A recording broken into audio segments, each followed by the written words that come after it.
This week on RSBANDB Update, Flesh Hatcher Mhekarnahz drops into the wilderness as a modern starting boss. We discuss its mechanics, rewards, and what it can teach to new PvMers, with discussions on accuracy, ranged, and a dragon harpoon. Also, the Christmas front.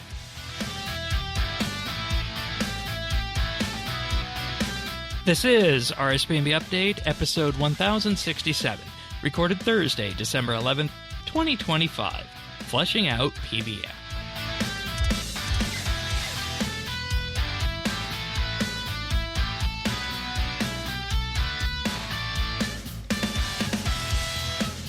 Hello, everybody, and welcome to another episode of RSBANDB Update. This week, the combat update from the RuneScape roadmap is here. Flesh Hatcher Mhekarnahz. I think that's how we're saying Pronounced it perfectly. Okay, right on. That is Avernick here. Welcome. Hello. I'm glad I wasn't the first one to say it. Yeah. I mean, I just went with the video that the RS guy did and tried to copy that pronunciation because I assumed he was given a pronunciation key on that. But also, Pronuncius is here, everyone's second favorite Australian. G'day all. And we're gonna do a deep dive here into this mid-level boss, which is a rarity for this game, isn't it? When it comes to combat and PvM, I think. Hell, mid-level content is a rarity. Well, I mean, just in general, mid-level definitely. PvM content, right? Even when we get something that has been called mid-level content in the past, like Osius or the Rex Matriarchs, I don't think it's been this low in the mid-level bracket. Yeah, Osius is definitely higher up, especially with the necromancy buy-in that you need for that. But we'll get into all the finer details of the Flesh Hatcher in just a moment. But before we begin, big thank you to our experienced tier Patreon members for allowing us to do what we do here each and every week. And this week, that is Amos Reed, Bladecom, Dominic R, Jade Gizmo, Jason S, Jesse W, Julia W, Kesky, Lemon Lodge, Luminos, Ricky A, Cy Oasis, Snail Mage, The Naked Captain, and Tim. Big, huge thank you, everybody. You'll hear more about our Patreon offerings a little bit later, including the most recent monthly bit that we did, the longest monthly bit in history so far. Wow, we worked really hard to make it that long, and we could have went longer, but we picked up the pace. I think we were cutting ourselves short at a lot of points there. It could have gone another hour. Indeed. You've chosen that the two guys who have been on the longest shows. I've been on the longest normal show, and Avernick on the longest monthly bit. You folks are in trouble for Christmas. No, it's not going to be a nice, easy week. I mean, this is easy, all things considered. If you want to see what we're talking about, show notes over at update.show. Friends chat can be found in-game at BitsBytes, and we also have the community Discord over at update.show/Discord. But Flesh Hatcher Mhekarnahz, if for some reason you're not accessing this through War's Retreat, there is a portal outside the Daemonheim Peninsula. It looks like a resource dungeon that you need level 40 dungeoneering to access. I thought that was an interesting requirement to put on this here, which, I mean, makes sense with it being a Stalker creature. I think it's just thematic. There's no real reason. Right. Yeah. Well, it is a dungeoneering creature, so... It is. Yeah. I'm looking up, how do I get there? Going, what the hell? Why'd they put it all the way up there? It's in the middle of nowhere. It's going to be a pain to get to. And then I've gone to War's Retreat to load. I go, I've got my portal there. And so, yeah. And until the next boss comes out. It is free Death Week. Yes. And if you're a main, you get access to the Overload Cauldrons at War's Retreat. Oh, I damn. didn't know that. Yeah, which, I mean, we don't have as a GIM, but hey. That's fine. It's fine. Since I got 10,000 extreme overloads on my main, I don't really need it. Yeah, but I mean, why spend if you don't have to? Well, yeah. True. So mid-level content designed to be a teaching boss. So let's just go through some of the mechanics here on this boss to begin with. And the thing that popped out to me first with this one is that if you have a very high combat level, you're going to see fewer and fewer of the mechanics, which is okay. And I didn't get a true appreciation of the boss until I went to do it on the GIM, the Group Iron Man. So, I mean, I know, Avernick, you were doing 1,000% of Mascot the week after it came out. So how did this feel for you? Yeah, I don't have a lower level account, so I did not ever see the summons mechanic. Yeah. Oh, that was fun. I've only seen the floor tiles, whether it's the ring ones or the focus on where you are. Because I've the longest kill I had in this boss was like a minute and a half, and I was really milking it at that point to not kill it, to try to see some more mechanics. Just kind of attacking with auto attacks, right? Yeah, and it was still like dying, so I gave up trying to see things, and I was like, I saw on one of the videos, whether it was the official one or not, what the summons mechanic is. And it looks a lot like the Arc Lakers minions. Yeah, that's a good way of describing with the ability to stop them. Yeah. What about you, Pern? I know you did it primarily on the GIM. How did that go? Yeah, well, I only did it on the GIM because being a mid-level boss, and I tried all 4 combat styles just to sort of mix it up a bit. It is weak to ranged. It is, yes. Which obviously was the one that took it down the quickest. It was really fun. I mean, I can't do those sort of high-end bosses. All the mechanics going on all at once and such really throws me off. I thought this was a very, very good boss at teaching those and getting an idea of what happens without stressing out, I'm going to die, I have to eat, I have to do this. You can actually concentrate and work out, okay, yep, take a step there, do the steps back. It is. It's teaching those movements on those higher-end bosses. And, you know, those minions come up at the 1 minute 30 mark. And one spawns directly underneath you if you're sort of directly in front of it too. So beware of that, because I've killed 2 and I'm going, why are you still immune? And not realizing there's one underneath me. So they start out as little eggs, and then they've got the bar, they pop and become minions. But I really found it a good stepping off boss to start learning those, and I really appreciate that they are doing more of this stuff in that mid-level, especially if people are going to be making Iron Man and Group Iron Man, and when we have if we have another competition. What was that last thing we were just in? Leagues. Sorry, just the name just dropped out of my head. To have that type of thing there, the necklace is probably a really good necklace in that mid-range area that it drops. I thought they have done very, very well as well for what it is directed at, which is that mid-level player that wants to learn and step off, and then, okay, I can do this, and then you can sort of go up into those sort of Mascots and Mhekarnahz and things. Yeah.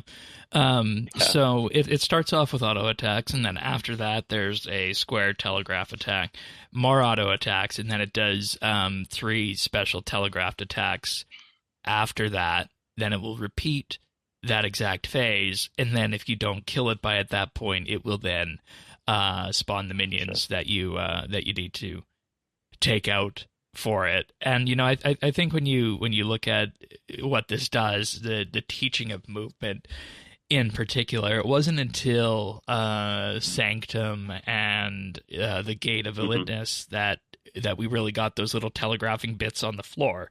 And if you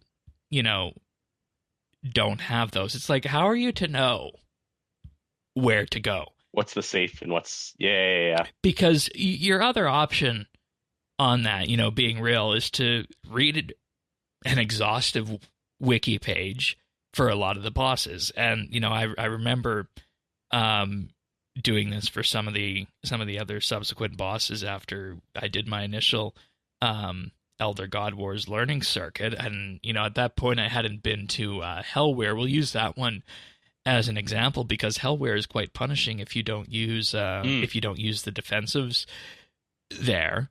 And it's like, well, I have to either read this entire, wiki page on Hellware, and then the strategies page, and then after that, I need to look up some of these mechanics on YouTube as well, and it's like, how do I throw myself into this without doing that? And the perception needs to be that there should be these kind of telegraphing of mechanics going forward for all the modern PvM bosses in the game. And I know there's been a history in the past of gatekeeping PvM amongst some folks in the community, but what I think a lot of people don't realize is that if you can get more people to do PvM, then you can make more bosses at the end of the day, which allows the game to have more of a wider end game, I'll say, when it comes to PvM. At least that's how I feel in terms of teaching on bosses and whatnot. I don't know. What do you guys think on that? No, I agree. And as someone that did this on my main, which is maxed and yada yada, and I do bosses typically when they come out.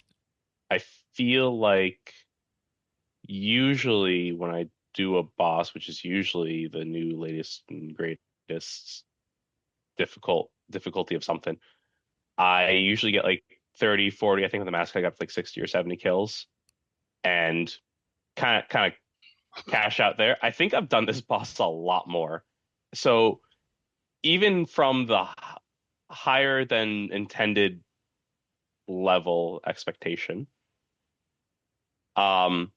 this boss has served me in being something that's a little just more casual, and so therefore something I've done a lot more in the week that it's come out. Yeah, that's fair. It definitely helped that I was able to get a lot of the drops early, and that was enjoyable. So like it wasn't like pulling teeth like usually it is. But well, there's just two, right? There's the amulet and the dragon harpoon. Oh, there's the boss pet. Okay, this was my first the pet. Yeah. This is my first boss pet ever. Really? Oh wow. Yeah. No. First boss pet, first log. Wow. I've never stuck with a boss long enough to get through it. A little bit. A little bit. So like having, I think those stepping stones, even at the level where I could be doing more, just the stepping stones where like it's easier to accomplish more, has served me, in a way. Yeah, that's fair, I think.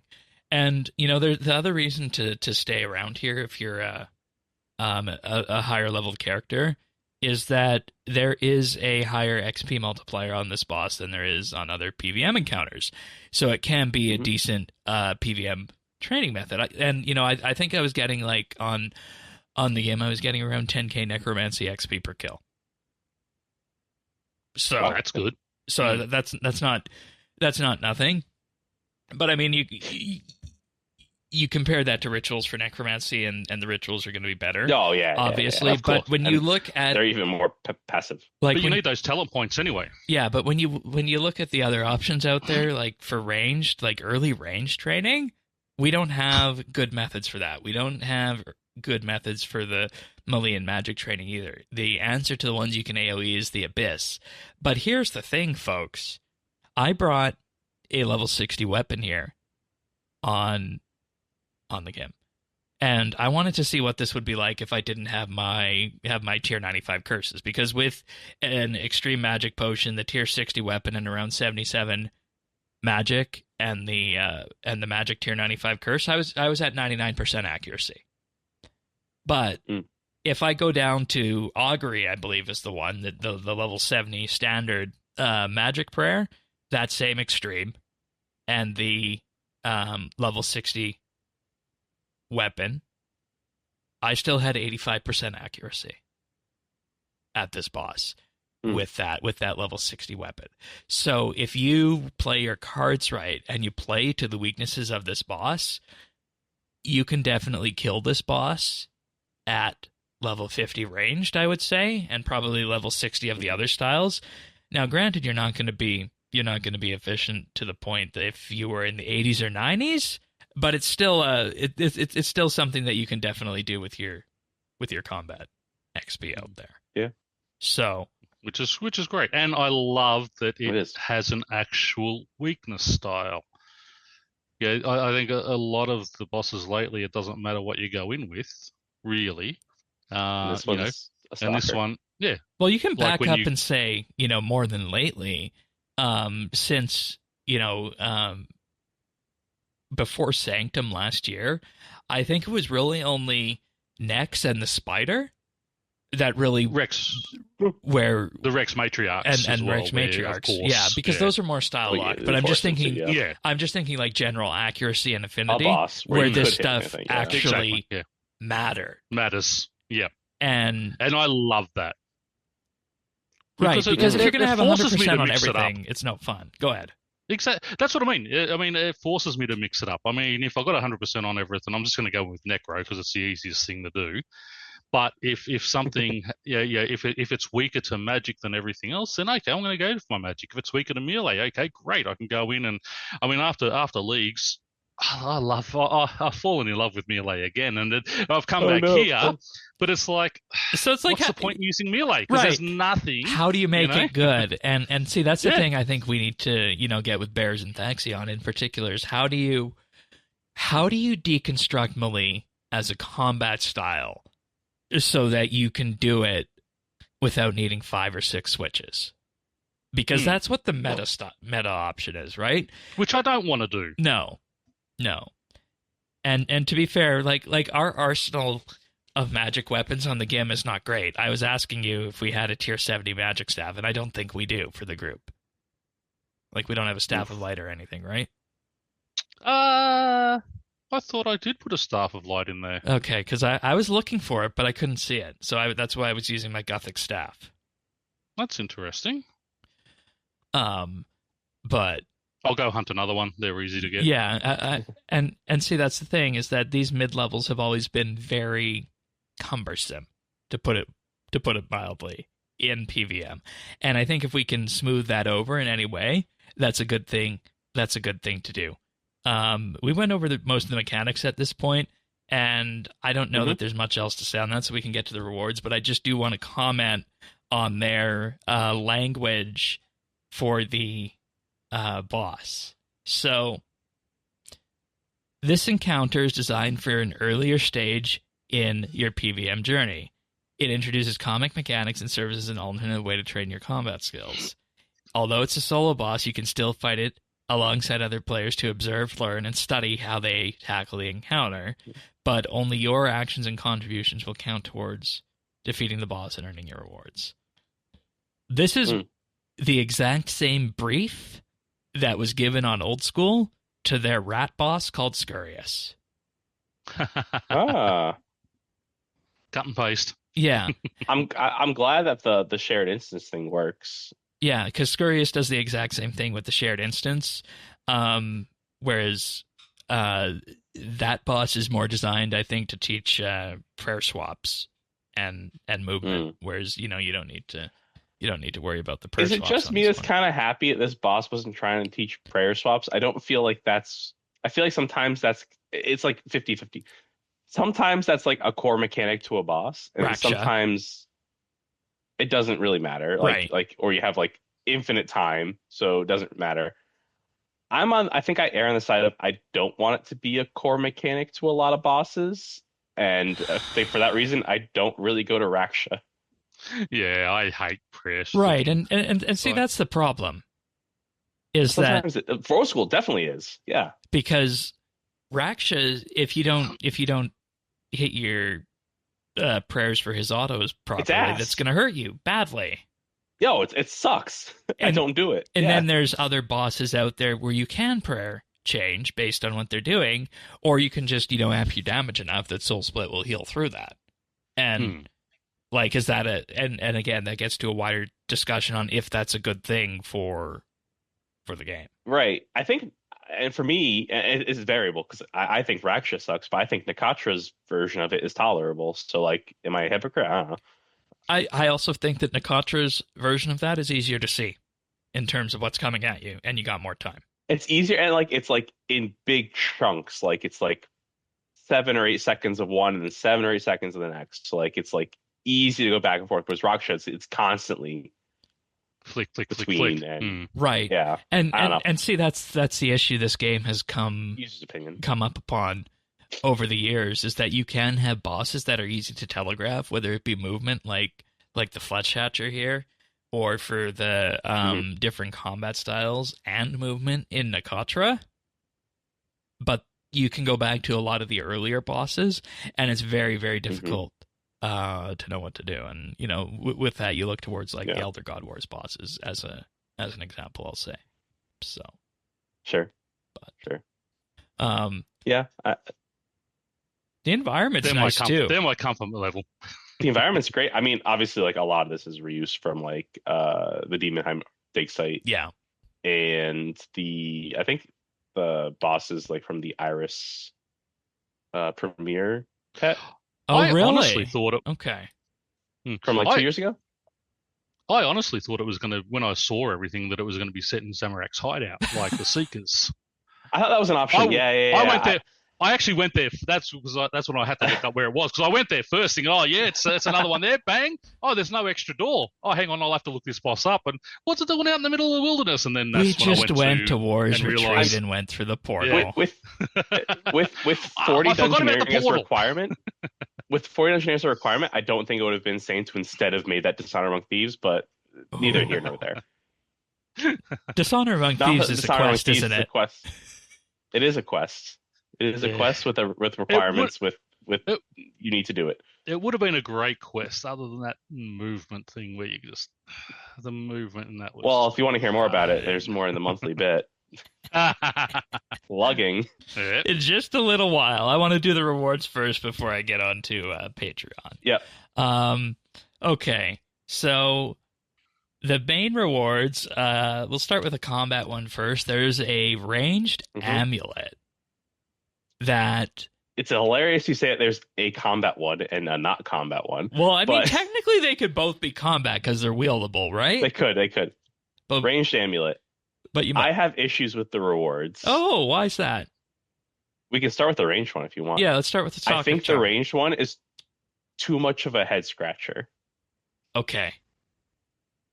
I think that at the point where you're introducing ranged damage and ranged accuracy, and now it's a question is, when does ranged accuracy matter? You're sending people down a rabbit hole to figure out what matters and what doesn't. Not to mention, you're getting this from a boss, which is accelerating your XP and level. And what does level affect the most? Accuracy. So the boss is actively leveling you out of this amulet being useful. Yeah. Okay. So just a quick detour here on accuracy. So in general, hit chance is calculated by an affinity value, which is largely determined based on your combat style and combat subtype. So ranged and then bolts or bow or whatever. Then after that affinity value is multiplied by your accuracy value that you see in your loadout window, divided by your target's defensive value, which you can find on the wiki. And then you add on any kind of other multipliers after that. So what happens with your accuracy here, the accuracy part of that quotient, is that it is your level that you have in the skill plus 2.5 times the accuracy tooltip on your weapon, plus now this 84 if you're wearing the amulet, and then any other kind of multipliers that you get from prayers and what have you. And then that determines your accuracy value that goes into that quotient, and then you crunch all this together and you get that little hit chance on top. Thaxi did some quick calculations this week on this, and with level 60 weapons with an appropriate style, you would have an accuracy of about 1585, and then at that level, this amulet would represent a 5.3% increase in accuracy from your previous value. So what that means is that if you had 60% accuracy before, you would have 63% now with this. Which is more damage which you don't have 100% accuracy. And you see how long that took me to explain that there. It's not immediately clear what this does. It's not to mention... Not to mention, the flat bonus of accuracy this amulet gives is unique to this amulet. No other item in the game. It's the first item in the game that boosts accuracy. So it's not even teaching you about other rewards. But again, it might be something that they are introducing as we go forward. Maybe we are going to see some more mid-level bosses, and this is a track that they're going to go down for that mid-level player. But here's the to devil's advocate myself, an accuracy reward is a really good mid-level reward because it does eventually obsolete itself. So it's not pushing the end game meta. Exactly. That being said, this is like you said, this is the first one. This is not really teaching you anything about end game rewards. I think this is a little too niche, and you're leveling yourself out of it as you train more. It's very quickly being outclassed by the Amulet of Accuracy. Yeah, or the Amulet of Souls when you get Hydrix or any of the other. Oh, yeah, really high up. Yeah. But that's what I like about it, because that's that step we're going. Okay, well, we're going to have this. We're going to have it for 20, 30 levels. We go to the next one, and then we worry about all those sort of Reaper's necklaces and. But here's the thing: get through that. If you have tier 95 prayers and you want to upgrade to tier 99 prayers for a bill, that's another 2.5% damage increase right there. Sure. Yes. So that's true. Like, this is on par with that upgrade, except for somebody in the 60s. As long as you're using ranged. Yes, ranged. Big asterisk on range. Making range great again. But see, that's the thing. Ranged is kind of garbage. It's a little niche, a little head scratcher at this tier. Yes. Because we went through this on the GIM. Your best. Okay, I have a question for you. I just want to say one thing. Your best range training setup until you get your crystal bow is Chinchompas and rune knives in the abyss. Offhand rune knives. And, you can do PvM with that, but you're not going to go friggin' kill any kind of boss or anything with that. So you're a new account. You're trying to chase what's the latest, greatest hard hitting combat damage, whatever. What combat style are you using? Necro. Everyone that's this boss is targeted at is going to be using necromancy. I kind of think there should have been a necromancy reward. But are we looking at diversifying people away from that? Hang on. We know how hard. I love range, but I know, and I was going to say we know how hard and annoying the necromancy grind was on leagues to the point that I stopped with it. So are new players going to be using necro, or are they going to default to something like magic or rage? Maybe that's a good question.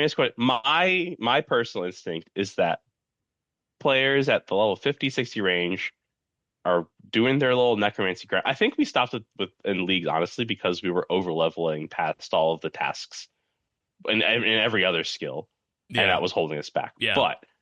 But let's say they're leveling through necro. I feel like it's not an equal split between the four combat styles. Not 25, 25, 25, 25. Oh God, no. There is a favorite.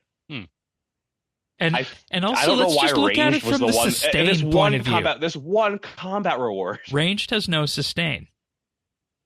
And that's what they may be looking at bringing up again, to make ranged better again and make it a more viable. Yeah, in the future. Yeah. But what armor did Mhekarnahz drop?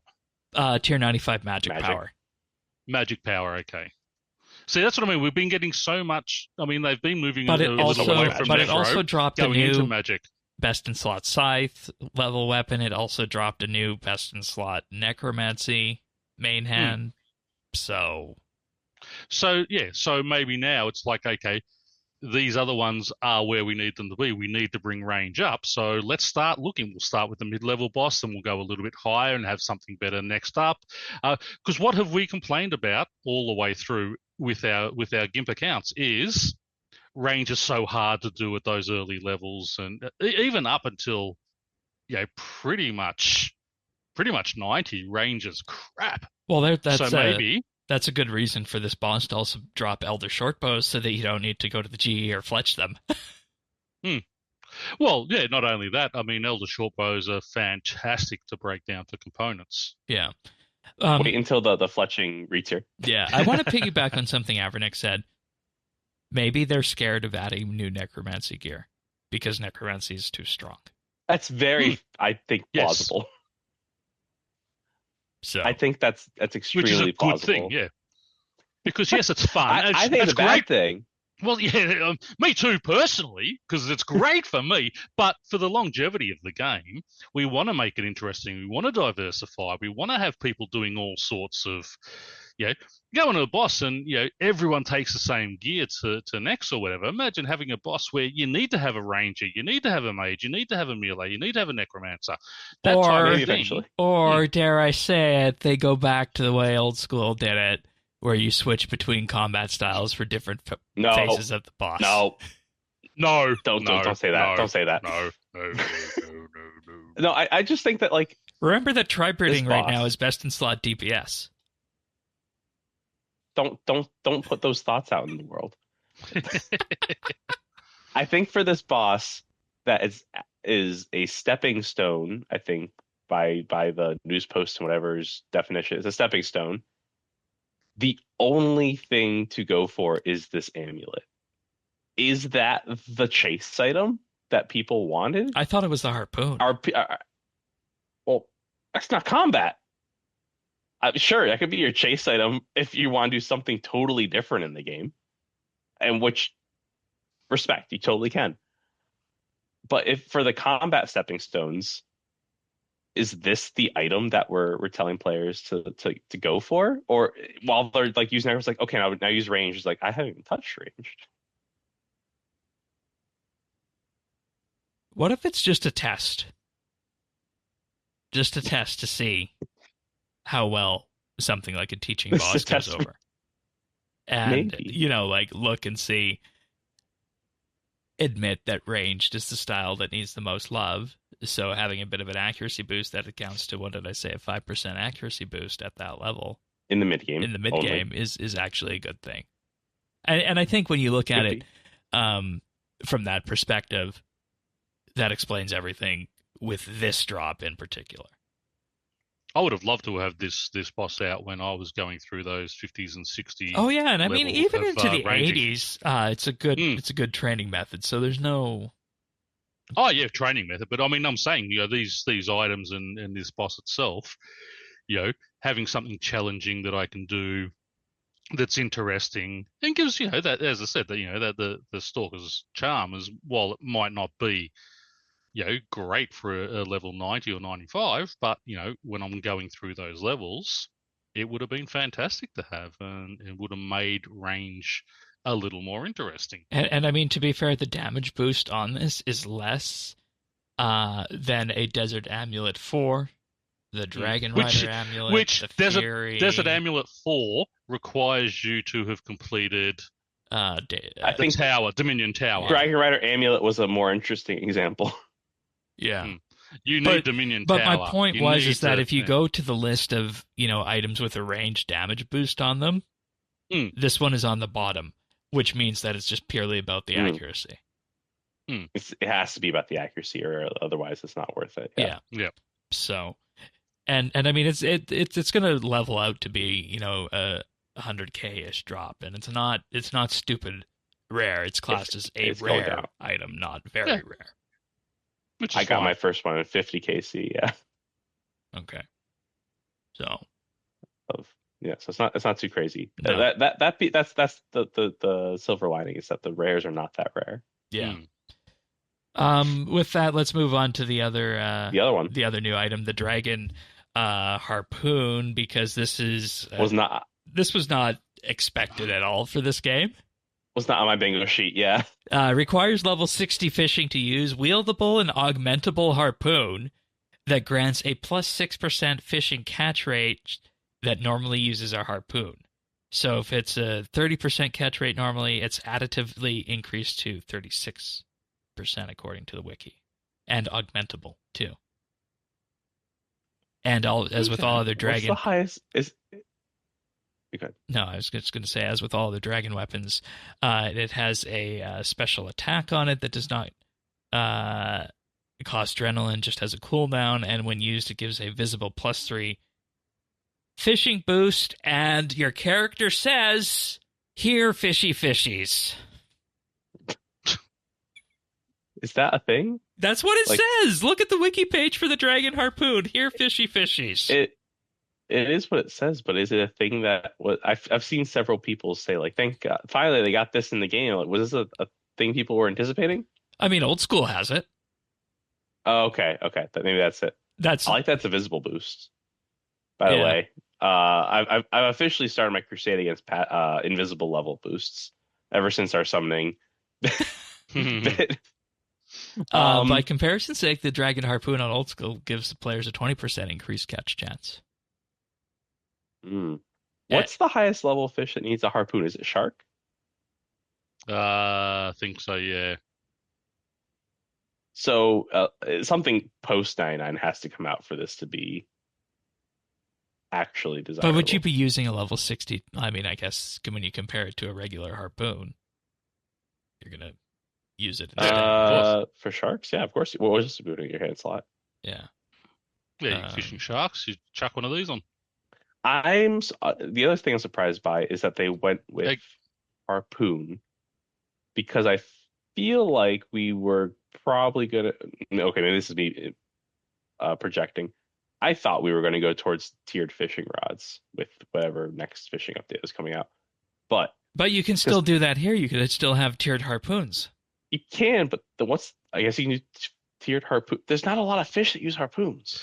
But again, while you're training up, this would have been brilliant once I hit that 7, because I didn't do sharks because they are so slow at your fishing level. So if you've got that, that bonus here, it again, we're looking at mid-level rewards for a mid-level boss, and again, we're beyond that. So for us, it's probably we're thinking, we're not for fishing. Oh, well, I am. I'm 99 fishing. So. No, but this is still going to be better than your standard harpoon. When it's that's right, but I don't fish anything. Yeah, I don't fish any. Oh yeah, actually, swordfish, tuna, shark. I forgot the swordfish. But again, no, I'm thinking sailfish. Forget it, sailfish. No, definitely not sailfish. No, yeah, that's right. So I mean, I fish blue blubbers or sailfish now. That's all I fish. Right, but then at the training through. That's great. Until they introduce bloodfish or whatever it is. But again, when you think, I mean, you're looking at as an Iron Man, you're looking. I mean, swordfish are fantastic for cooking potions when you're doing that training through those levels and all that. So if you're getting them faster, it's helping out.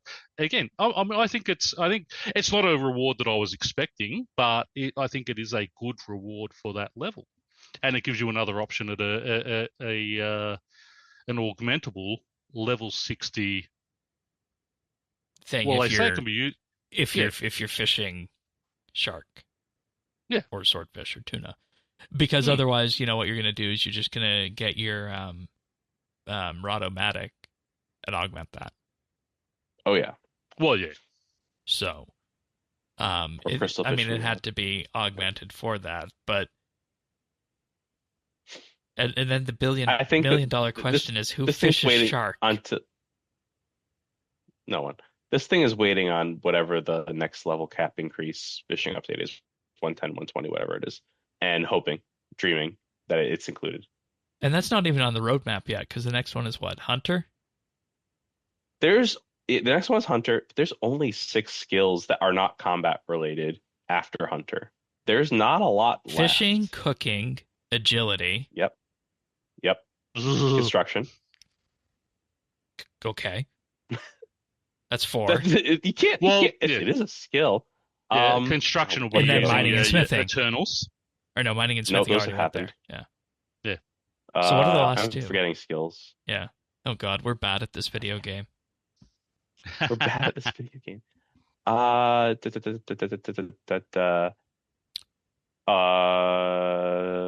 Construction. Divination. Maybe it's not 6. Hunter. Divination. That's Hunter. I think crafting is 110. It's already fishing, I think cooking. crafting. I think hunter was I didn't include in my yeah. So it's just those count ones. yet. And I mean, at this point, let's construction. just say that they should go to 120 like they did with thieving after what we saw last week. Okay, I don't think the number was tied to the quality of the updates, but yeah, maybe either way. Doesn't matter. Okay. 120, 110, whatever they put into the update. So we're on the so there's not a lot left. So it's coming soon. It's a year or two. So the official record then is that this is for whatever brings with 110 or 110 110 or 120 fishing then. That's the theoretically whether there's a new fishing tool or there's harpoonable fishes. And again, like the other dragon weapons, dragon, it may be crystal the other harpoon. Crystal weapons. That's right. You're going to need the dragon as your base. Oh, if there's crystal and Kando harpoons, oh boy! And then the harpoon of what? The harpoon of seaweed and coral, or something like that. Depths and dives. Yeah, depths and dives. D&D. There you go. Yeah. Okay. Well, I mean, it's an interesting item, but like, I don't know what to do with it. I have one. That's all I got. Yeah, like it's just there, and 6% for shark fishing is good. It also drops the Seeker's Charm, which has been out since 2018, which gives you the chance of getting elite soul gazers at a 1 in 10. Looking at the other items on the drop table here, offhand and main hand dragon longswords, adamant salvage and a little bit of rune salvage, spirit weed, irit, avanto, quorum, catentine, adamant arrowheads. I don't know why you would bother with those, but I guess tier 50. Yep. I mean, they're a fletching training method. Yeah. Because ammo is always quick. I don't know who uses adamant arrows, though. Again, all the ones I made just went into they were saved and went into the breakdown machine. Yeah. Dragon bolt tips, though, in a very healthy amount. They're decent. Okay. Yeah. Onyx bolt tips 2 at a time. Bowstrings, battle staves, fire talismans, prayer potions and swordfish, gold or calcite nechrite, stone spirits, and Acadian mahogany wood spirits. I know we were short for a while on more wood spirits is good. On wood spirits, and also elemental anima stones are here. And then, of course, there's a very rare chance at the Hex Hunter bow and Mhekarnahz eye. Which is the don't pet. talk Hex Hunter bow to me. Hex Hunter bows. I'm very glad it's not on the boss log. I feel like, oh god, that would be horrible. It's on it's on the Seeker one, and I got mine 12 days before they released boss logs, so I now need to get another one. Yes, so I was really pissed off when I saw that, and they didn't backtrack it to the one that I had. Oh shit! I can relate. I got the Bic book the week of release of Crosis when they forgot to put it on the log. Oh no! I feel ya. No, the Hex Hunter. I'm glad it's not on the boss log for this boss, because I feel like it's a really good thing to have a completable boss log for the earlier game. Yeah, I feel so many logs. Is that something we want to be? We want to be pushing people towards. Maybe not pushing people, just doing all of them, but at least they can have one. Yeah, that gives someone a. I'm not trying to start an addiction here. Yeah. That's a but little taste. So many boss logs on bosses. The first snort is free. So many have drops from a hard mode version of it that it's like, even if you can do this boss, like, get the 3 pieces of the staff armadillo or whatever I hate the hell that. it is. It's like, even the lower level bosses, the log is gated behind a higher level fight. So I'm glad that there's something here that's reasonable. I hate that. the way they do I'm not a fan of hard modes. No, hard modes should be exactly the same drops at a lower drop rate. Yeah, that's all they should be. They should not have exclusive drops. I think the way they did it for Sanctum and Damascus was the way to go, with just like one key item behind hard mode, but everything else can come from it. Just everything from normal. Yeah, everything. I mean, it's the same as it's same as doing a hard man. You're challenging yourself. You get better drop rates, but I can get everything on the normal mode. It's just going to take me a lot longer. I've always said that. I hate exclusives to hard modes. Sorry, that's a real. I think that Mhekarnahz and Damascus are better because they're closer. The normal is the hard modes. I think the Karapak and the Zuck and all those are more egregious, but. Anyway. You're right on that. I still haven't done hard mode Zuck. I just don't see the gap is so large to put myself through it when I'm not changing combat styles, so I just have one of each cape, and that's good. So it works for you. Alrighty. Anyway, that's it for that. I'm going to just thank some Patreon supporters right now. This week, that is Alvaro L., Amos Reed, Arvids L., Bladecom, Chilbura, Dominic R., Duramax, Gila Fleur, Imperialis, Jade Gizmo, Jason S., Jesse W., Julia W., Keski, Lemon Lodge, Luminos, Mattman, Mighty Myth, Michelle M., Mike Wings, Mongrath, Parnassius, Ricky A., Robbie D., Romsovs, Samuel F.L., Scott D.S., Shirt Pants, Sioaces, Smavin, Snail Mage, Tabby, The Naked Captain, The Dabbing Goat, Tim, Ukulele Steve, Woody, Zant, and Zazakon. Thank you so much, everybody. If you're wondering what this is about, head on over to patreon.com/RSBANB, and over there you can sign up and become a member. We have 3 membership tiers available, starting for as little as $1 a month. In doing so, you'll be, of course, supporting RSBANB Update, helping us keep the show running, but you'll also get a thank you in our show notes and access to the full monthly bit library, upwards of 89 of them now. We just published the most recent one. It was the Quest tier list about the World Guardian era. Avernick, you were on that one. Zerdones was too, and we had quite the discussion about a lot of these quests. Oh, you are muted. You are speaking, but your mouth is moving, but we're not hearing anything. Oh no, there's a reason it has been the longest monthly bit. There was a lot to say, and we had to keep cutting ourselves off to make some sort of time constraint. And the rubric had to keep me honest because there are a lot of quests that the rubric kept you honest. That I wanted to put a D tier, but you guys made me stick to the rubric. I feel like, honestly, me and Zerdones were bullying you. You kind of were. With how much me and him disagreed with what your initial take was, but I think we all got our say in the end. Yeah, and you're doing an earth to him, will you? And you and I came together at the end with the good rating for a couple of the quests.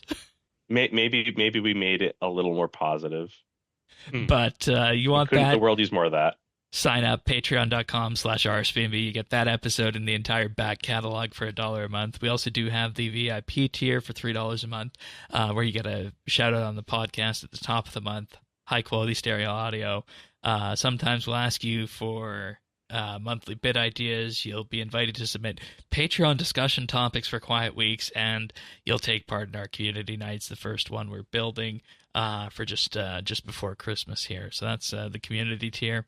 And for $5 a month, you get a shout out on the podcast each and every week, and you'll also be you'll be invited to send in audio clips talking about the month's updates, and if you want, your thoughts could make their way into the episode. And of course, that tier also receives the RSBANB Update Christmas card, which has went out right now. So depending on how far away you are from the middle of North America, that'll of course determine when you get that. But big huge thank you, everybody. Patreon.com/RSBANB. Thanks so much, everyone. Thanks guys. All right. Let's move on then from this. The next thing that we wanted to talk about a little bit this week was Cold Front, the Christmas quest. We didn't get to do this last week, but it was a fun little Christmas quest. Exactly what we need at Christmas time. Yeah. Just a nice little fast, easy to do, fun quest. Ties it into the area and such. I enjoyed it. Was this one the first It was one nice. that was set almost entirely in the new Christmas hub? Yes. Because I think the last two had significant bits that were set outside the hub. Other than your 25 coal, you have to go out. Sure. I think that this one had more hub to work with, so makes sense. Because they added an entire new area to fight the Snowverload. Yes, and then they went back to the pine trees and whatnot. Snowverload is back. Which is like the winter version of Claudia. And Snowverload used to come when we had the winter weekends in the Lumbridge crater, right? Or is this yes. a new boss? No, they were, yeah. I even did a on my old YouTube channel, which I erased. I had an old poem about him, about the Snowverload. Oh, really? Yeah. I should see if I should have it saved somewhere. I should dig it up and chuck it in the Discord for you. Yeah, that might be interesting. So just to, I guess, go through this quest here just a little bit. It's got a fun Christmas time message to it, and it's, effectively, don't worry about appearances. Don't overemphasize the little minutia and things in terms of looking at the details, and it's okay to not be 100% perfect. It's okay. So, yeah, nothing's perfect. It's okay not to be as good as Pern. Simple as that. Yeah. Or in this case, the Snow Queen. No, I definitely think this was the most messaged holiday quest we've gotten so far, at least in this hub era. Yeah. It's nice. It's nice. I feel like they probably have to start going a little more focused to distinguish them from themselves. Like, I feel like the first Christmas quest we got in this hub was very just Christmas, and they can't all be that. Otherwise, they'd be the same quest every year. So it's good to see this uniqueness. Yeah. It was like nice bringing back the Queen of Snow. Did either of you guys catch the dialogue tidbit at the start of the quest? Which tidbit? When you talk to the Snow Imp at the start of the quest, one of the dialogue options is, "Damn it, Imp, I'm an adventurer, not a postal worker." Yes, I saw that one. That is, of course, a Star Trek reference to the famous, "Damn it, Jim, I'm a doctor, not a blank." Oh, okay. Nope, didn't catch that. Yeah, because we were talking in pre-show for Avernick, and he's not a Star Trek or a Star Wars person. Just a person. Yeah. What'd you guys think of the snowball rolling mechanic? Didn't mind it. It took me a while to figure out the first one, but after that you had to count how big they had to be and whatnot. Yeah. I thought that large was just as big as I could get it. I didn't realize that large was something in the middle. But yeah, I just kept rolling it until it sort of said you can't do it. I go, I'll break it down. Hang on. And then you got to worked out. Okay, yeah. Then you got to kind of line it up so that it's on top of the hill for where you where you landed. And for what it's worth, they don't have to be in any specific order. Like mine were kind of in a triangle by the time I finished with it. Oh. No, that's right. As long as it sort of touched at the end, it was fine. Yeah, after the first one, it had to be close. Yeah. Yeah, the first one had to go on the square, and then the others just had to be around it. So it was fine. One of the things you can do is that if you if you're at a point where you're not sure if you're going to be big enough, you can just get your ball on the hill and then just roll it back and forth, one square at a time, still on the hill, and that will count. Yep, that's probably smarter. So if you make it too big, or if you're worried you're going to be too big, you just stomp on the center of the hill and then just go back and forth for it. So, Which is basically what I did when I realized, hang on, I've got as large as I can go and I'm sort of 3 squares off, break it down. I just rolled it around the square backwards and forwards. There were also the perfect carrots and the perfect coal that you Yep. that you had to get, which I mean you just Yep. Get a bit of token crafting XP for Fine perfection. combining those Perfect carrot took me a while to find. Yeah, that little bucket is so small It was on that tiny, side. yeah. Yeah, because I love to do these blinds, so I don't sort of have the wiki or anything up. Oh so no, try yeah, and find absolutely, it, absolutely. That's good on you. That's the perfect thing to do with these Christmas updates. All quests should be done. All quests, yeah. Yes. I Even think I told you Endgame? Yep, my first Sliske's Endgame was over 12 hours. My goodness. The first light puzzle with the I didn't even know about Wiki when I did the first light puzzle. That took me close on 8 or 10 hours. You know what you should do? Since we're talking about doing quests without a guide. Though you'd be gone for months doing this. You should go and do the light puzzles in Song of the Elves on Old School. Which are absolutely insane. But, don't tempt me with a good time. Oh, I know, I know. You would enjoy it. I don't know that Pern would. Hey, I'm the guy who went through Sliske's Endgame, working out all the puzzle by myself, and get there at the end and get in the next room and piss myself laughing when I realised there was a second room to do. I thought that was the biggest FU to everyone that I think it was Mod Raven at the time could have done. It's like, yeah. And 6 days before Christmas too, in December 2016. Not the quest I want to be going into Christmas with. Anyways, I think 10 to 12 hours. I think it took me on that one. Aside from this, you get 2,000 Christmas Spirit, 1,500 XP and lamps, all the emotes from previous Christmas events if you don't have them, the Snowman combat activity, and the new override for the year, the Snowman slippers, which is good because I was hoping my character would finally have a pair of slippers that weren't just sandals that I could wear. So it's a very specific request, but I'm glad you got it. Yeah, I mean, it makes perfect sense, like walking across the beach to your farming patch in slippers, right? Yes. Beach is no more. Well, I mean, like the Catherby Beach, right? Oh, okay. Never mind. Yeah. But overall, good quest, and we just wanted to give that a bit of airtime because I feel like it was very wholesome for the season. It was. I hope for more like this in the future holiday quest. Yeah, and this was Mod Stu and Mod Zera, so. Yep. Good. I think Maluma as well. She's not on the wiki's list for this. I want to say I saw something in the Discord, but okay, maybe the wiki's not up to date on that then. I'll give tentative. Yeah, props. So, alrighty, we got rates for heists. Were you guys expecting it to be this bad? This bad? I thought these were very low. Well, I mean that's the number one thing that I saw complaining wise was that the yes, the rewards weren't common enough. We've got to have that faux outrage and complain. It's like a skilling thing. Why don't I get it up straight away? Sorry. I'm glad that the spike harness is becoming tradable. My big question mark over my head is what are they doing with the luck system on this update? This is not how our luck system works. Right. Do you want to explain that number-wise? Because it sounds like you got a good grasp of it. I just saw the way our current luck system works.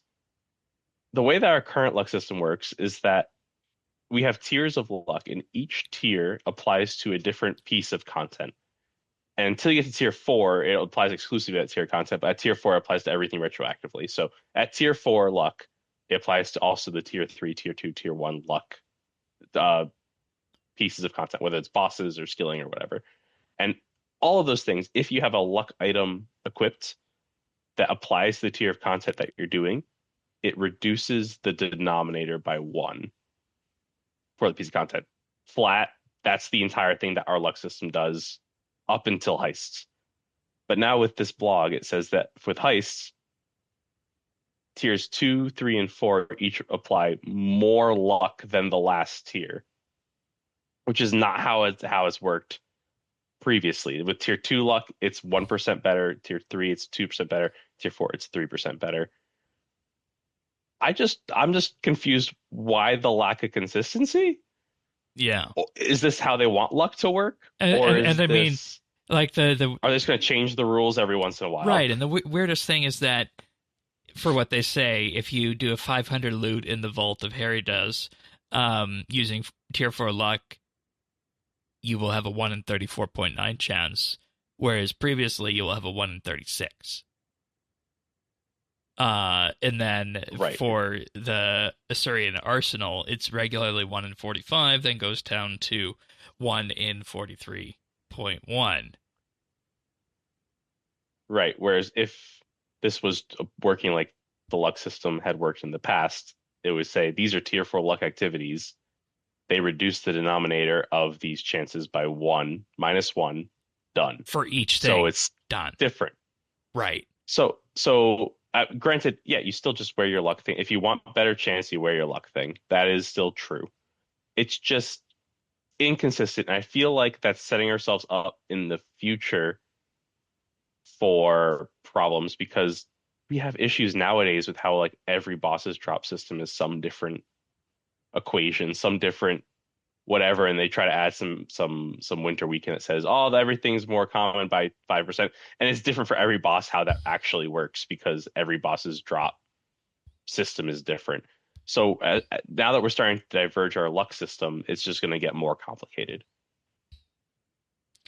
Yeah, so if we look at the 1 in 45 as an example and give it a 3% increase with tier 4 luck, that accounts to decreasing the denominator by 1.35. So 45 minus 1.35 is something. Oh, my fingers aren't working right now. There we go. 43.6.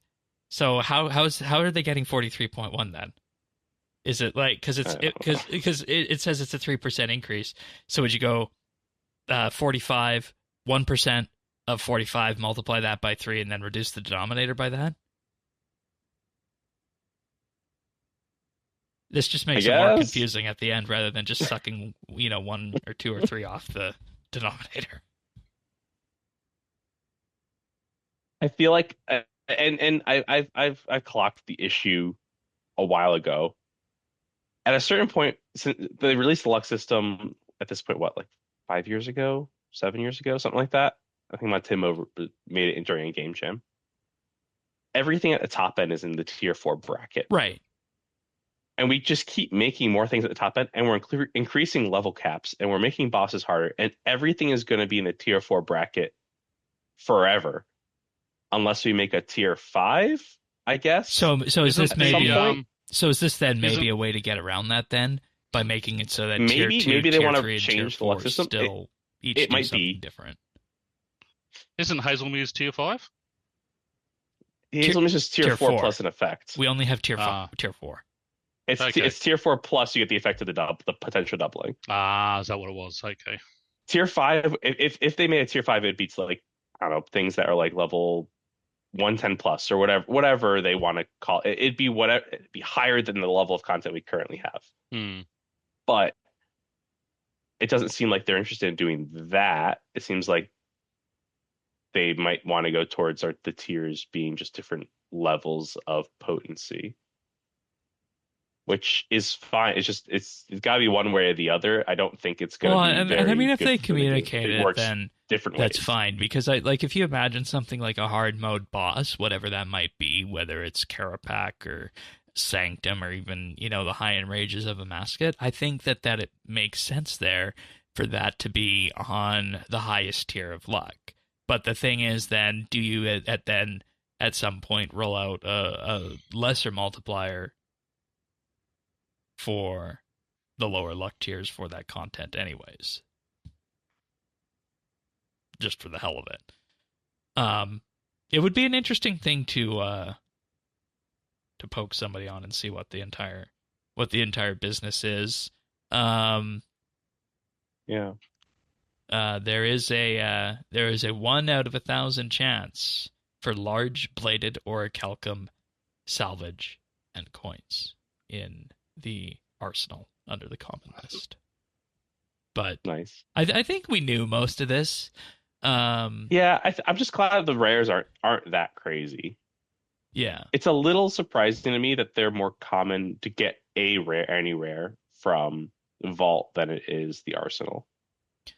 And just because the Arsenal's higher level. Yeah, and just on the commons, every 25 score that you get equates to 1 roll. So what this means is that you can have between 0 and 20 common rolls for a single heist, which is how they decided to do it. And that's why, even if it's a 5 in 1,000 chance for coins or a 2 in 1,000 chance for the huge bladed rune salvage, there's still a chance you're gonna walk away with those at the end of the day. If you do it right, you're getting 20 rolls every heist.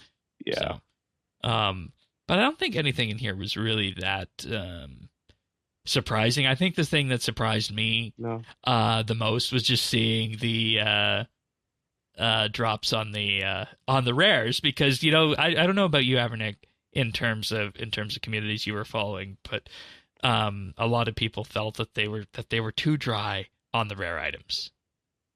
Really? I feel like everyone I knew got a rare except me. Right, and I felt like I was the driver. Oh, you still haven't had any? No. Oh, I got the bow, and that was bad it for me. It's okay. I got the Flesh Hatcher's log in 98 KCs, so I think that I've gotten my luck. Yeah, and I mean, if you're full looting, the vault is 1 in 36, and the arsenal is 1 in 45. Which, I mean, I should be going to the vault at this point just to get something. Yeah, it's not bad. It's just the fact that you're taking upwards of 10 minutes per, unless you can find a way to speed run that thing right every so often. I usually get like between 10 and 11 minutes on the arsenal. I've done way more arsenal than I have vault just because of the thieving level I started the content at. Yeah, but it's 10 to 11 minutes. But we'll go back to what we said on launch week, that after you know how to do it, I think that the arsenal is quicker to do, because it involves movement and less worrying about stealthing and whatnot. So yeah, there's less holding you up for more than a couple seconds. Yeah. Okay. Also some minor patch notes for heists, apparently. That's a nice typo on my end. They made the following changes to the 120 thieving content. They reduced the size of the hitbox of the ghost guards within the vault of Mhekarnahz to fix an issue that prevented players from using bladed dive. And they re-added the Virelord and Lady spawns to the building east of the tree in Darkmire, and moved the Virelord consumers to the north building with the bank chest. I'm just trying to imagine how that works, because I haven't gone up there for that. And in the heist, they added the ability to automatically pass through doors when they're fully unlocked. They say in instances where it may path you directly into a guard, the door will not auto-move the player. Okay, so that's a bit of feedback there, so you don't always need to click and push through them. Added quick chats for each heist completed alongside a player's quickest completion time. Added a flavor quick chat which shows "Let's go to this heist" with the heist name. Added in several missing entities from the "Try Thieving from X" quick chat. Who uses quick chat in this day and age? People who have been banned from talking. Is that it's still the only way to show? Oh, there's a few people I know who can only use quick chat. It's also the only way to know how many heists you've done. Oh, right, because it's not like a boss kill count or anything like that. Yeah. Okay. Oh, we need a skill boss counter. And they introduced cannonballs on the Dragonkin Heist Drop table at the slight reduction in Arbok herbs and seeds. I'm not complaining about that. I really don't think we have a shortage of Arbok anywhere. No. Arbok are easy. Yeah. Well.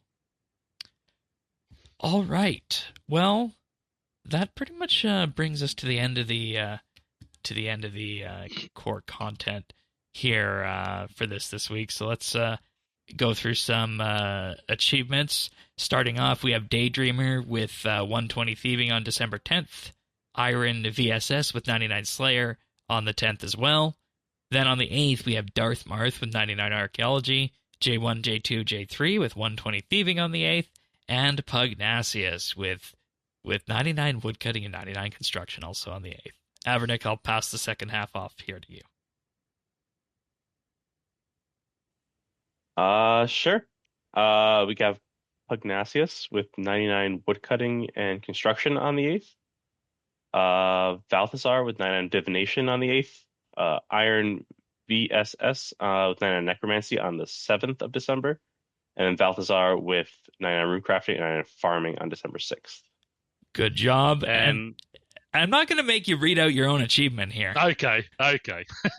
Oh, come on. The Balarac Sash Brush that you got for you and for the group on December 10th. How long did that take you? That took a while. I had made over 500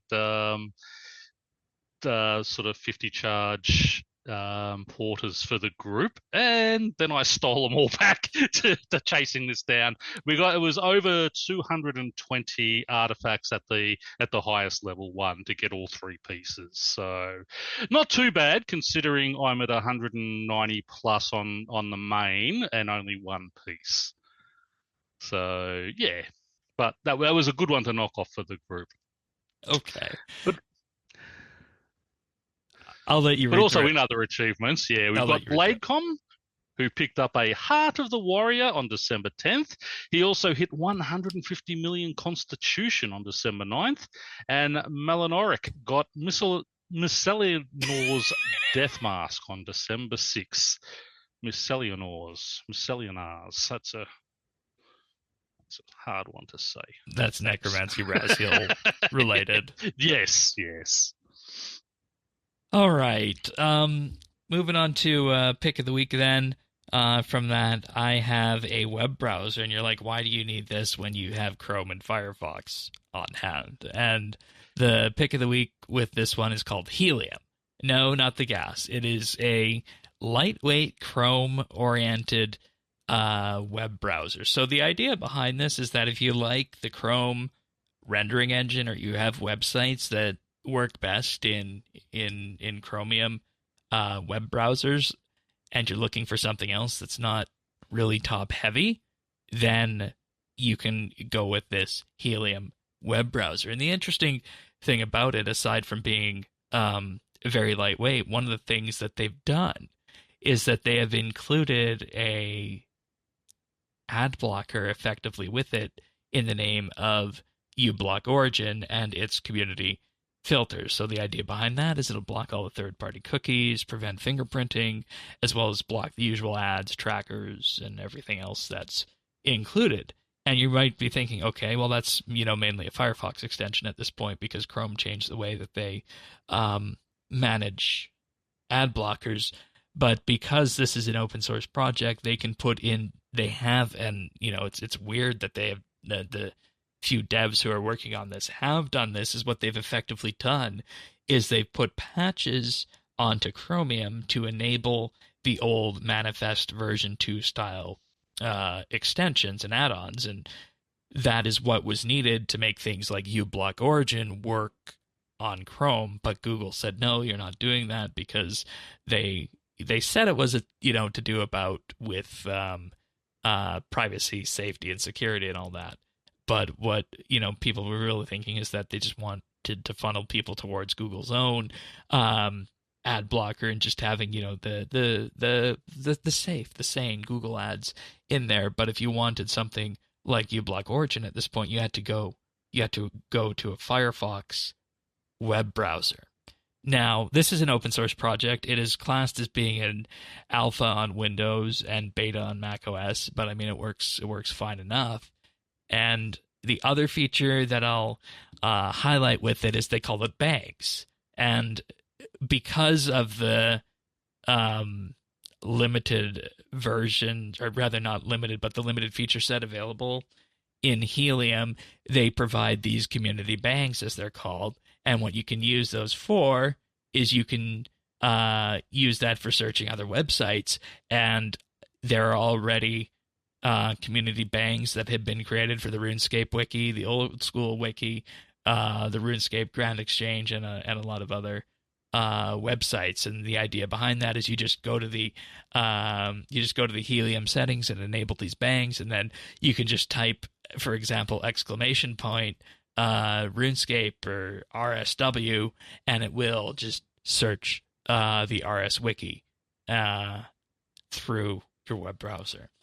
So it's a fully featured Chrome-based web browser. It doesn't have all the Google stuff associated with it, 100% open source. So if you're looking for something that is a lot lighter weight than Chrome, this is something that you might consider. And I've been trying it out in a few test cases over the last week, and I've been enjoying it. And I'll probably by the end of the year here make it my main web browser. So that's the pick of the week. It's called Helium. You can find it at helium.computer. Yes, interesting domain, I know. And just for all the Aussies out there, I mean, obviously the social media ban come into effect yesterday for under 16s, but by the end of the year, a lot of places are going to require everyone to upload digital ID. Doesn't matter if you're 16 or 116, you will need to do that. And Google is one of those that are looking at forcing us into the digital ID. So it might be a great little option for friends and family who don't want to go that way. Send them to have a look at this. Yeah, and I mean, you can use Chrome without it signed in, but you don't get all the features associated with it. And I think the biggest thing is that I think we just see how big and bloated Chrome has become over the years. In terms of everything that they do. Like, I'm being asked to enable or do an AI mode search every time I open up a new tab and start typing, which I don't know if that's a thing that I really want to do. So there's that, and there's the whole policy on extensions. Very fair. And it's just Chrome isn't what it used to be. No, like, I don't know if you guys were here in 2008. Were you guys here in 2008 on Chrome? I was alive. I was about 2010, I think I started Chrome. Because it was just this web browser that was so light that they put out to challenge the dominance of Firefox and Internet Explorer at the time. And it was great. And it's lost that over the years. So if you want to get back to that, but still have all the modernity of the Chrome rendering engine, Helium enables that. So that's why I got that this week. But alrighty, anything else before we go? I know, I know we didn't do a what have we been doing, but I think we've all been just hacking at the boss this week, really. In terms of the grand scheme of things, I got the boss done in like a day. I don't know about you, but no, I've been I got my Ring of Vitzer, so very happy about that. Oh, you should have put yourself in other achievements. Yeah, you should have posted it. How long did it take? 3 days of being. Oh my god, I was so bad. I was at death's office every other time I checked. I was really bad at it. From getting hit because I forgot to put Crystal Mask back on. Oh. Yeah, that's. Oh, so that's you were using the perk then, right? I think I just had it on, because thieving equipment. But no, I was very happy to get that. I still have a little bit of my journey left to go to 120 thieving, so I'm at nearly at 119. I'm still at the end of 118. Nice. You gonna work on that over Christmas, or? Yeah, over the next month. I mean, I'd like to get there, but at least before. I don't think we're having very very many updates until Haven Heights, so I think I have at least a month, if not a little more. So. Yeah. And good thing to be doing at Christmas thieving. There's so many things to thieve. Exactly. If I find those Home Alone kids and just break in and steal all their stuff. Oh, yeah. Tis the season. Tis the season. Tis the season to be thieving. Tra-la-la-la-la. I mean, it's so lucrative, right? Like, I took a break for sailing, but I mean, when I just look at where the money can come in from that, it's like, wow. So, Who would have thought Virelord consumers were going to be our meta at the end of the skill? I was doing it before 118 too. I did learn one thing from our summoning bit. It was to use that Abyssal Lurker for the invisible thieving boost. Not for the invisible, for the scroll gives you a visible one. Thank goodness. Oh wow, you're really going all out with that. I used a summoning scroll. It's kind of insane. I can't claim ignorance anymore. All right, sounds good. I guess I'll go with one as well. I've been marching towards 82 fletching to unlock the Zygamite care styling. Great both activity. for the task, but also for working towards the Sears Village Elite ones as well. Pern was very clutch in that. He had a stock of 36,000 broad arrowheads that had been saved up.